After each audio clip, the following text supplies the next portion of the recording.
குருவின் தினம் ஒரு சுவடுகளில் இறைவாக்கு இந்த வார்த்தைக்கு இதுவரை எவ்வளவோ பேர் விளக்கம் கொடுத்துருக்கலாம். மீண்டும் இந்த இறைவாக்கு அப்படின்ற வார்த்தையை இதுவரை யாருக்காச்சும் கேள்விப்பட்டிருந்தா, அதாவது எங்காச்சும் இந்த வார்த்தைக்குள்ள இருக்கிற சூட்சுமத்தையோ விளக்கத்தையோ அர்த்தத்தையோ ஏன் எந்த வார்த்தை வேணாலும் எடுத்துக்கங்களேன், இதனுடைய முழு ஆபரணம் எங்கிருந்து கொடுக்கப்பட்டது, எங்கிருந்து எடுக்கப்பட்டது, இதை வேணால் எடுத்துக்கலாமா? ஒரு இறைவனுடைய வாக்கு எதுன்றதை எல்லோருமே எடுத்துக்கிட்டா அவர்களுக்குள் எது நிதர்சனம்ங்கிறதை உணரும் வரை அவர்களுக்குள் அது கொடுக்கப்படும்.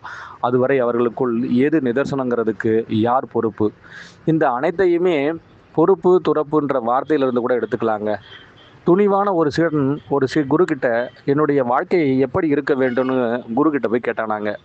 அப்போ அவன் சொன்ன ஒரே ஒரு வார்த்தைக்குள்ள இருந்து மீண்டும் அந்த குரு சொன்னாராம், உனக்குள் எது பொறுப்பு, உனக்குள் மீண்டும் துறப்பு எதுன்னு கேட்டாராங்க. அப்போ அந்த பொறுப்பின் கீழ் நீ இருந்தால் உன் துறப்பு எது என்பதை நீ உணர்ந்து கொள்ளலான்னு சொல்லி ஒரே வார்த்தையில முடிச்சுட்டாராங்க. சரிங்க, இதுதான் இறைவாக்கு அப்படின்னு நினச்சிக்கிட்டு அவனுடைய பொறுப்பு எதுன்றத அவன் நியமனம் செய்ய ஆரம்பிச்சானாங்க.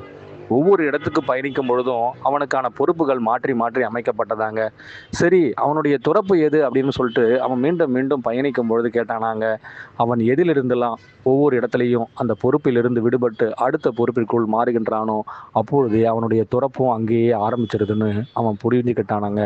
இப்போ குருவின் இறைவாக்குன்ற வார்த்தைக்குள்ள யார் ஒருவன் நிதர்சனத்திற்குள்ளிருந்து தன்னுடைய ஆதி சந்தம் எது, யார் எங்கிருந்து அதை உரு கொடுக்கின்றார்கள் என்பதை உணர மீண்டும் அந்த இறைவாக்குனா என்னன்னு தன் குருவையே அவன் நிதர்சனத்திற்குள் நுழைச்சு பார்த்தானாங்க. ஒன்றும் புரியவே இல்லையாங்க. சரி, என்னதான் புரியணும் அப்படின்னு நினைச்ச பொழுது அவன் எதை தேடுகின்றானோ அது ஏற்கனவே கொடுக்கப்பட்டு விட்டது.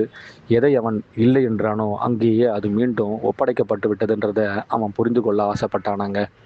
இன்றும் எல்லோருமே உங்களுக்குள் பொறுப்பு துறப்புக்குள் நீங்கள் உங்களையே துறந்து துறந்து பாருங்கள். உங்களுக்குள் யார் மீண்டும் இறை வாக்குக்கு ஒப்புதல் அளிக்க விரும்புகின்றீர்களோ என்னுடன் வாருங்கள்.